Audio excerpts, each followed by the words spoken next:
지금 일본 문학계에서 감정이 사라지는 붕괴가 시작됐습니다. 일본 출판문화연구소 보고서 30대 이하 작가들 감정 표현 어휘 31% 감소. 완벽한 문장인데 읽고 나면 아무것도 남지 않는 소설들. 기술적으로 완벽한데 감정이 없어요. 편집자의 그 한마디에 저는 세 번째 원고를 찢었습니다. 분명 가슴 안에는 감정이 있는데 글자로 쓰는 순간 전부 사라졌습니다. 그런데 그날 밤 저는 정체불명의 문자 하나를 쓰기 시작했습니다. 그 문자는 바로 한글. 그리고 멈췄던 감정이 터지기 시작했습니다. 왜 이 문자로 쓰는 순간 감정이 사라지지 않는 걸까요? 지금부터 그 믿기 힘든 이야기를 시작합니다. 저는 오늘 원고를 찢었습니다. 세 번째였습니다. 이번 달에만 세 번째로 완성 직전의 원고를 인쇄해서 손으로 두 동강 냈습니다. 종이가 찢어지는 소리가 나고 방 안에 침묵이 돌아왔습니다. 창밖에서는 도쿄의 저녁 빗소리가 들렸습니다. 차가운 빗소리였습니다. 방 안은 22도였지만 저는 온몸이 얼어붙은 것 같았습니다. 저는 다카기 유이, 도쿄에서 활동하는 소설가입니다. 데뷔 7년차, 문예지, 수록 횟수 16번, 올해 초에는 소설 한 편으로 신진작가상 최종 후보에도 올랐습니다. 그런데 지금 저는 글을 못 쓰고 있습니다. 아니, 정확하게는 다릅니다. 글은 씁니다. 문장도 만들어집니다. 단어도 나옵니다. 어법도 맞습니다. 그런데 읽으면 감정이 없습니다. 마치 기계가 조합한 것처럼 정확하지만 텅 빈 문장들만 쌓입니다. 출판사 담당 편집자 사토 게니치로가 지난주에 전화를 했습니다. 사토가 말했습니다. 다카기 씨, 솔직하게 말할게요. 이번 원고 뭔가 없어요. 기술적으로는 완벽한데 읽고 나서 아무것도 안 남아요. 저는 말을 못했습니다. 사토가 다시 말했습니다. 독자들이 소설에서 원하는 게 뭔지 알잖아요. 감정이잖아요. 근데 이 원고에는 감정이 없어요. 다카기 씨 안에 뭔가 막혀 있는 것 같아요. 전화가 끊겼습니다. 저는 수화기를 내려놓고 책상 앞에 멍하니 앉아 있었습니다. 사토의 말이 틀리지 않았습니다. 저도 압니다. 쓸 때부터 느낍니다. 가슴 안에는 분명히 무언가가 있습니다. 슬픔인지 그리움인지 분노인지 모르지만 느껴집니다. 가슴이 두근거리고 숨이 좀 가빠지는 느낌이 있습니다. 그런데 손가락이 자판을 두드리는 순간 그게 사라집니다. 글자가 되는 순간 감정이 증발합니다. 저는 지금까지 이 현상을 슬럼프라고 생각했습니다. 번아웃이라고 생각했습니다. 심리 상담도 받았습니다. 산책도 했습니다. 한 달 동안 집필을 완전히 중단했습니다. 제주도에 열흘 다녀왔습니다. 아무것도 바뀌지 않았습니다. 지난달에는 일본 문예계에서 이상한 보고서가 나왔습니다. 출판문화연구소에서 발표한 자료였는데 30대 이하 작가들의 감정 표현, 어휘수가 10년 전과 비교해 평균 31% 감소했다는 내용이었습니다. 저만의 문제가 아니었습니다. 지금 일본 문학계 전체에서 감정이 사라지는 현상이 벌어지고 있었습니다. 편집자 사토는 그 보고서를 읽고 저에게 문자를 보냈습니다. 다카기 씨, 이 기사 봤어요? 남일이 아닌 것 같아서요. 저는 그 문자에 답장을 하지 않았습니다. 책상 위에는 세 권의 노트가 있습니다. 전부 오래 쓰기 시작한 것들입니다. 첫 번째 노트의 앞쪽 20페이지는 빼곡한데 뒤는 비어 있습니다. 두 번째는 10페이지도 못 갔습니다. 세 번째는 첫 페이지에 한 줄만 쓰여 있습니다. 그 한 줄은 이것입니다. 나는 왜 아무것도 느끼지 못하는가? 저는 그 문장을 볼 때마다 가슴이 서늘해집니다. 가슴 안에서 뭔가 느껴지는데 손이 그것을 잡지 못합니다. 감정이 있는데 언어로 옮겨지지 않습니다. 마치 두 손으로 물을 움켜쥐는 것처럼 손가락 사이로 전부 흘러내립니다. 소설가로서 그것은 죽음입니다. 저는 밤 11시에 편의점에 다녀왔습니다. 집에 돌아와서 캔커피를 따고 책상 앞에 앉았습니다. 다시 노트를 펼쳤습니다. 자판 위에 손을 올렸습니다. 아무것도 써지지 않았습니다. 30분이 지났습니다. 1시간이 지났습니다. 화면은 그대로였습니다. 그때였습니다. 저는 갑자기 손이 떨렸습니다. 이유를 몰랐습니다. 손이 떨리는 게 아니라 가슴 안에서 무언가가 부서지는 느낌이었습니다. 눈물이 날 것 같았습니다. 그런데 눈물도 나오지 않았습니다. 감정은 있었습니다. 그런데 그것이 어디로도 나가지 못하고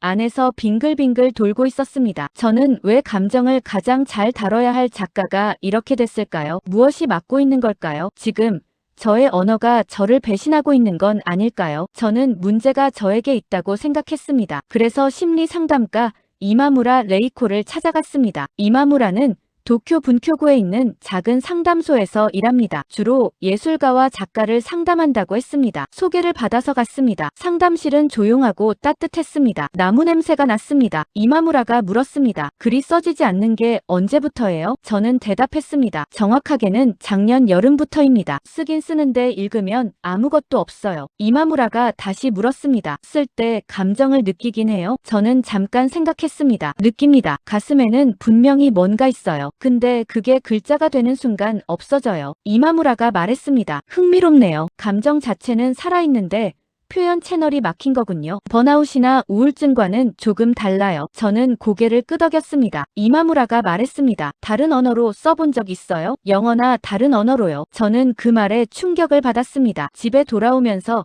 저는 계속 그 말을 생각했습니다. 다른 언어. 저는 대학에서 영어 문학을 부전공했습니다. 영어 능력은 충분합니다. 프랑스어도 2년 배웠습니다. 읽는 데는 큰 문제가 없습니다. 그날 밤 저는 영어로 써보기 시작했습니다. 노트에 직접 영어로 감정을 적어 내려갔습니다. 슬픔에 대해서 썼습니다. 상실에 대해서 썼습니다. 누군가를 그리워하는 마음에 대해서 썼습니다. 문장은 만들어졌습니다. 어법도 맞았습니다. 읽으면 의미도 통했습니다. 그런데 감정이 없었습니다. 일본어로 썼을 때와 똑같은 느낌이었습니다. 정확한데 텅 비어 있었습니다. 오히려 더 나빴습니다. 영어로 쓴 문장은 어딘가 번역된 것처럼 이질적이었습니다. 다음 날에는 프랑스어로 써봤습니다. 대학 시절 좋아했던 표현들을 꺼내서 감정을 적었습니다. 프랑스어는 감정 표현에 강하다고 배웠습니다. 그런데 결과는 같았습니다. 문장이 완성되는 순간 감정은 사라졌습니다. 그 주에 저는 7개의 언어로 같은 내용을 써봤습니다. 영어,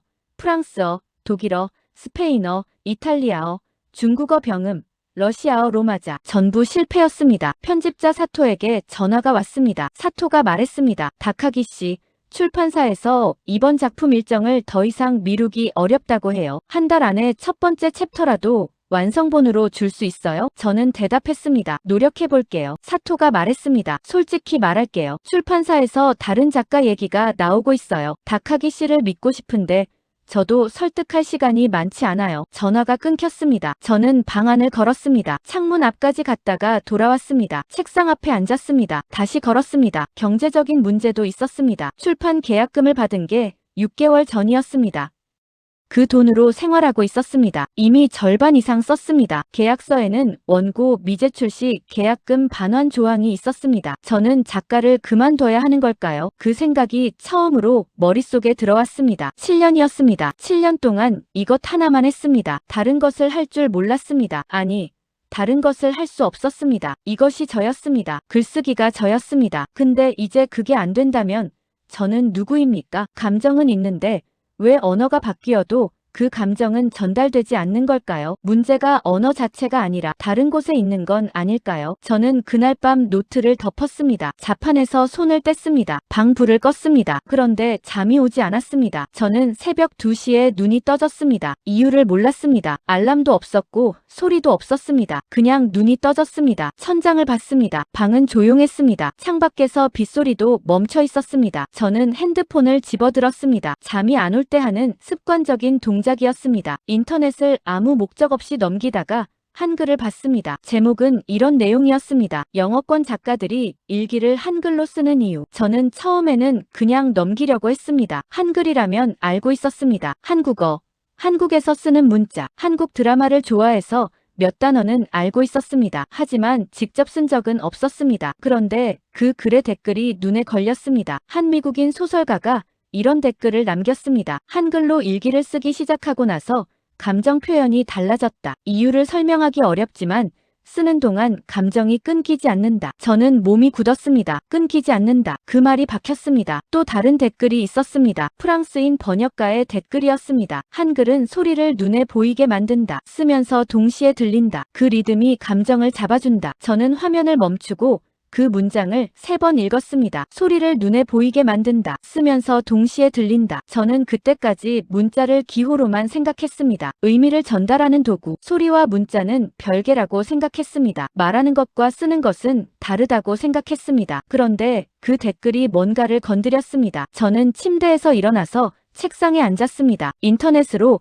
한글 자모를 찾았습니다. 자음과 모음이 조합되는 방식을 봤습니다. 천천히 살펴봤습니다. 가, 나, 다, 마, 바, 사, 아, 자, 차, 카, 타, 파, 아. 저는 종이에 한글 자모를 하나씩 베껴 썼습니다. 소설가로서 새로운 문자를 처음 만나는 순간이었습니다. 그때 전화가 왔습니다. 새벽 2시 반이었습니다. 발신자는 이마무라였습니다. 저는 의아했습니다. 이 시간에 심리 상담가가 전화를 할 이유가 없었습니다. 받았습니다. 이마무라가 말했습니다. 다카기 씨, 미안해요. 이 시간에 갑자기 생각이 났는데 참을 수가 없어서요. 저는 말했습니다. 괜찮아요. 무슨 일이에요? 이마무라가 말했습니다. 오늘 다른 환자 상담하면서 생각했는데 다카기 씨 문제가 언어 구조 문제일 수 있어요. 일본어가 감정을 직접 표현하기 어렵게 설계된 언어라는 거 알고 있어요? 저는 말했습니다. 구체적으로요? 이마무라가 말했습니다. 일본어는 주어를 생략하고 간접적으로 표현하는 게 미덕인 언어예요. 특히 감정 표현에서 직접적이면 무례하다는 인식이 있죠. 그게 작가에게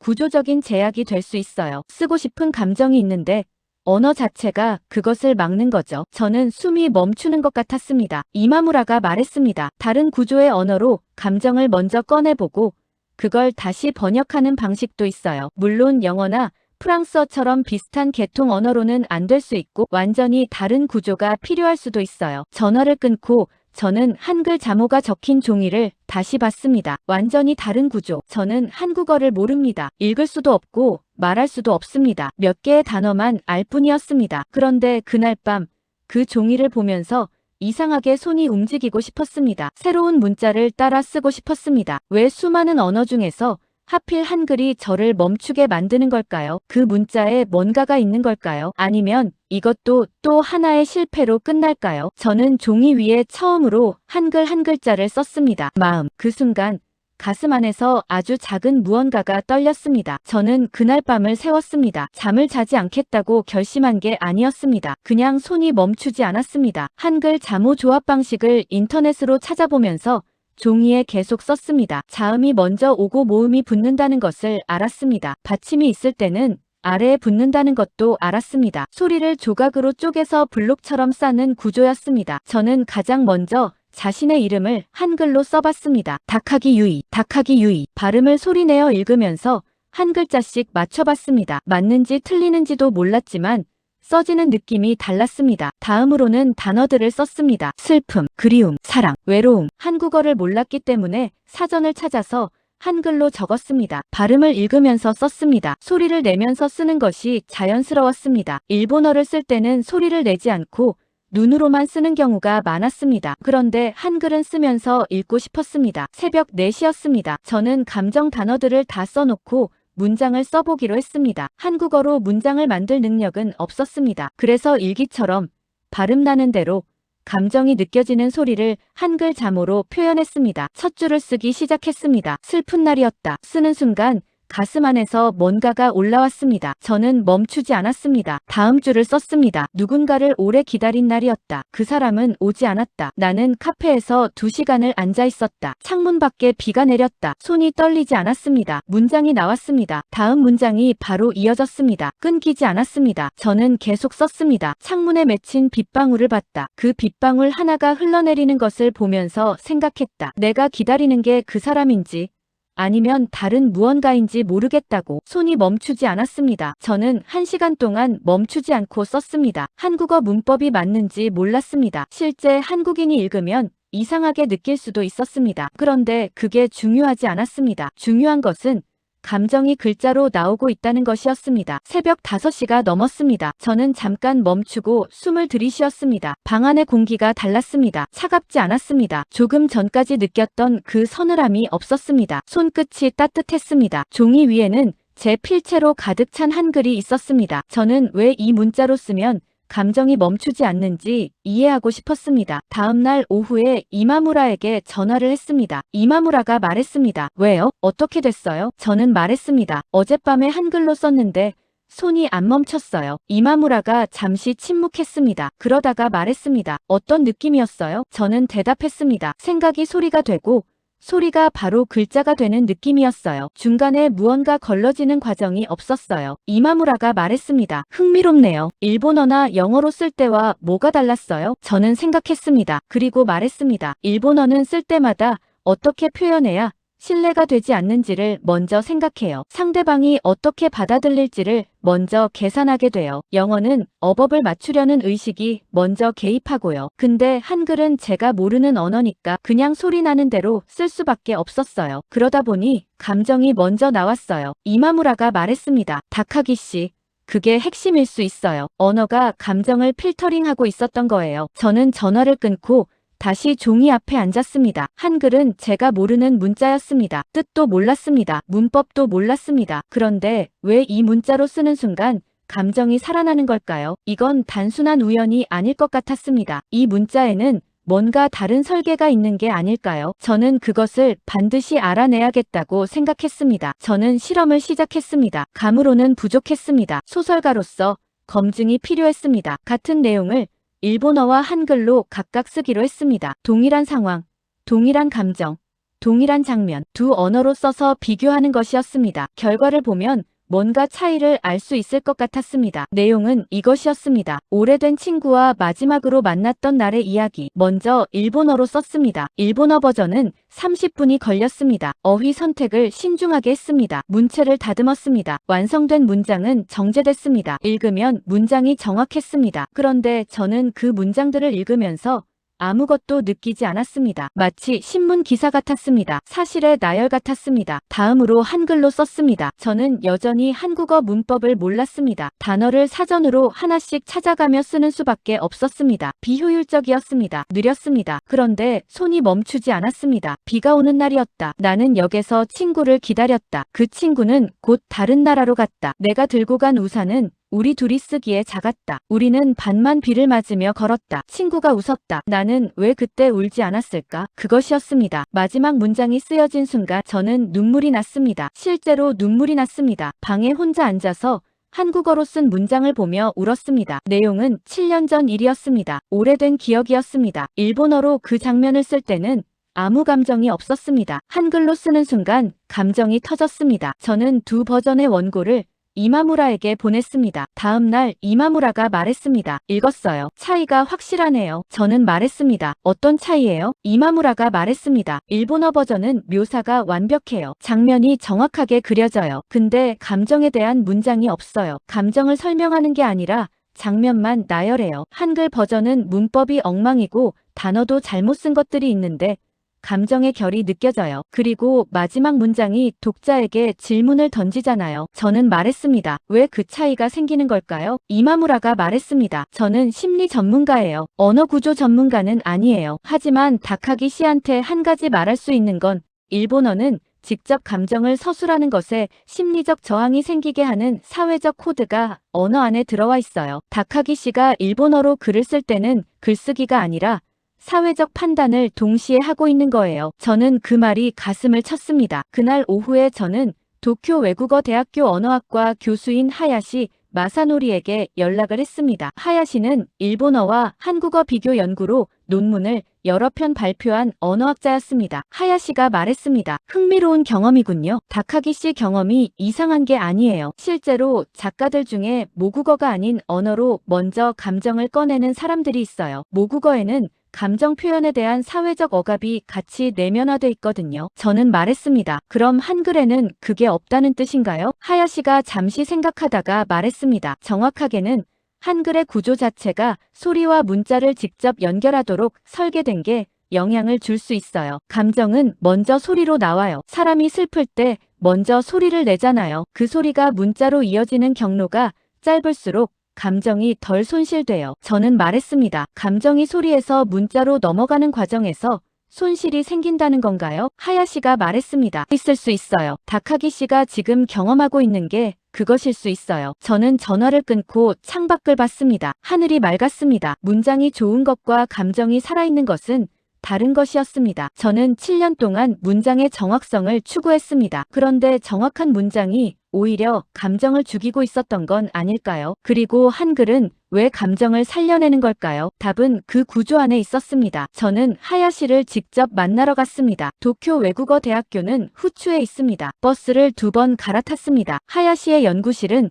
건물 4층에 있었습니다. 문을 두드렸습니다. 하야시가 나왔습니다. 50대 중반의 남자였습니다. 안경을 쓰고 있었습니다. 책 냄새가 나는 사람이었습니다. 하야시가 말했습니다. 전화로 말씀하신 것 듣고 제가 준비한 게 있어요. 앉아보세요. 책상 위에 두 언어의 구조도가 펼쳐져 있었습니다. 일본어의 히라가나 구조와 한글의 자모 구조를 비교한 도표였습니다. 하야시가 말했습니다. 일단 가장 큰 차이부터 봐요. 일본어는 음절 단위 문자예요. 히라가나 하나가 하나의 음절을 나타내죠. 예를 들어 가나 문자 하나는 소리 하나지만 그 소리가 자음인지 모음인지 분리되지 않아요. 저는 고개를 끄덕였습니다. 하야시가 말했습니다. 한글은 달라요. 자음과 모음이 분리돼 있어요. 각각의 소리 요소가 독립된 기호로 존재하고 그것들이 조합돼서 하나의 음절이 돼요. 소리의 내부 구조가 문자에 그대로 드러나는 거예요. 저는 말했습니다. 그게 감정 표현과 어떻게 연결되는 거죠? 하야시가 말했습니다. 인간이 감정을 소리로 낼 때 그 소리는 단순한 음절이 아니에요. 숨을 들이쉬고 내쉬는 방식, 성대의 긴장도,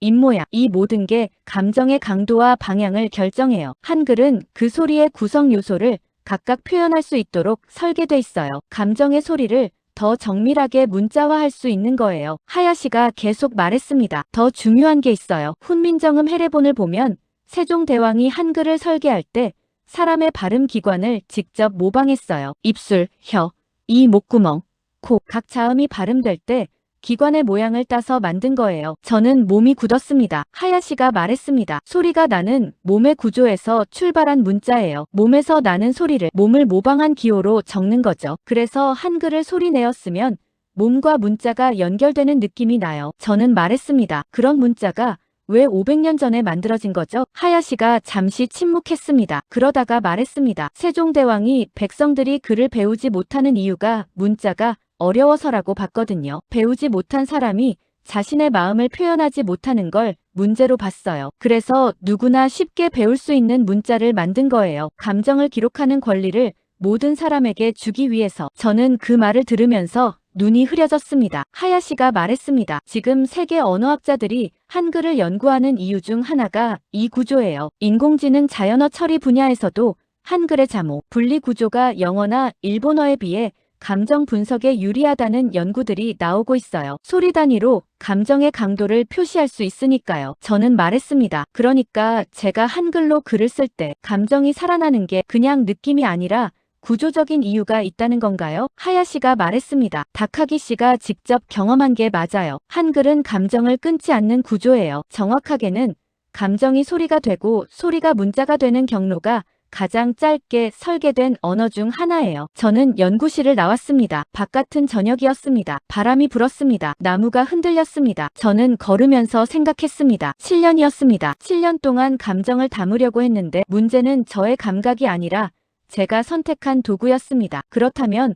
왜 일본 학교에서는 이것을 가르치지 않을까요? 왜 언어가 감정을 막을 수 있다는 것을 아무도 말해주지 않았을까요? 더 큰 의문이 생기기 시작했습니다. 저는 출판사에 갔습니다. 사토에게 전화를 해서 만나자고 했습니다. 사토는 당황한 것 같았습니다. 다카기 씨가 먼저 연락을 한 게 처음이었다고 했습니다. 오사카 출판사 도쿄 지사 건물 8층. 사토의 편집실은 창문이 큰 방이었습니다. 원고 더미가 책상 가득 쌓여 있었습니다. 커피 냄새가 났습니다. 사토가 말했습니다. 다카기 씨, 원고는요? 저는 말했습니다. 원고 얘기 전에 저한테 질문 하나 해도 돼요? 사토가 말했습니다. 뭔데요? 저는 말했습니다. 사토 씨는 작가들한테 감정이 없다는 얘기를 얼마나 자주 해요? 사토가 잠깐 멈췄습니다. 그러다가 말했습니다. 요즘은 많아요. 솔직히 말하면 최근 2~3년 동안 감정이 없다는 피드백이 늘었어요. 문장이 좋은 작가가 늘어났는데 오히려 독자 반응이 안 좋아요. 이유를 모르겠어요. 저는 말했습니다. 저도 이유를 찾았어요. 그리고 그게 언어 구조 문제일 수 있어요. 사토가 말했습니다. 무슨 말이에요? 저는 하야시에게 들은 내용을 설명했습니다. 일본어의 간접 표현 구조, 감정을 직접 서술하는 것에 대한 사회적 억압, 소리에서 문자로 넘어가는 과정의 감정 손실. 사토는 듣는 동안 표정이 굳어졌습니다. 사토가 말했습니다. 그럼 다카기 씨,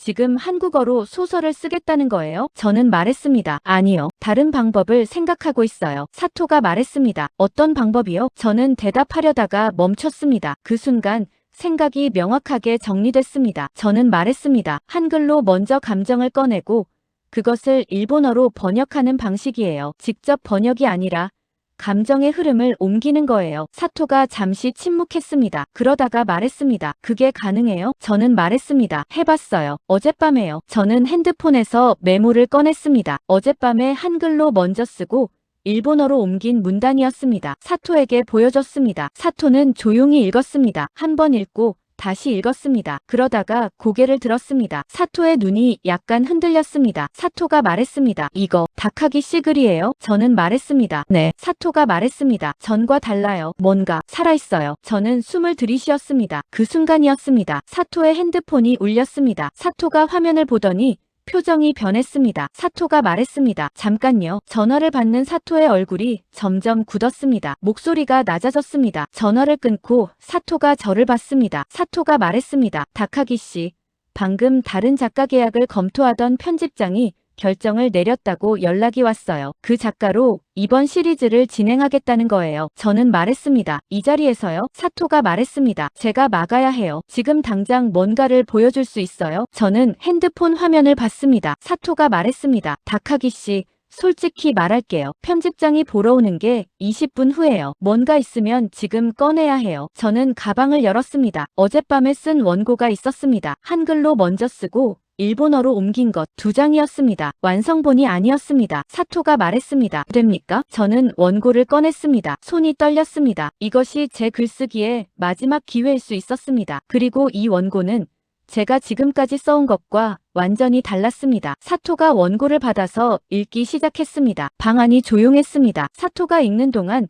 복도에서 발소리가 들렸습니다. 가까워지고 있었습니다. 편집장이 오고 있었습니다. 편집장 오카모토 히로코가 문을 열고 들어왔습니다. 60대 초반의 여성이었습니다. 짧은 머리, 안경, 걸음걸이가 정확했습니다. 이 회사에서 30년을 일한 사람의 걸음이었습니다. 저는 한 번 인사를 나눈 적이 있었습니다. 그때 오카모토의 눈빛이 독자를 평가하듯 조용했다는 걸 기억했습니다. 오카모토가 말했습니다. 사토 씨, 오늘 결론을 내리려고요. 사토가 말했습니다. 오카모토 씨, 잠깐만요. 다카기 씨가 가져온 게 있어요. 오카모토가 저를 봤습니다. 저는 일어섰습니다. 심장이 두근거렸습니다. 숨을 고르고 말했습니다. 원고가 있습니다. 완성본은 아니에요. 그런데 방향이 달라졌습니다. 오카모토가 손을 내밀었습니다. 저는 원고를 드렸습니다. 오카모토는 서서 읽었습니다. 앉지 않았습니다. 서서 원고를 읽는 사람이었습니다. 한 장을 읽고 넘겼습니다. 두 번째 장을 읽었습니다. 끝까지 읽었습니다. 원고를 내리고 저를 봤습니다. 오카모토가 말했습니다. 다카기 씨,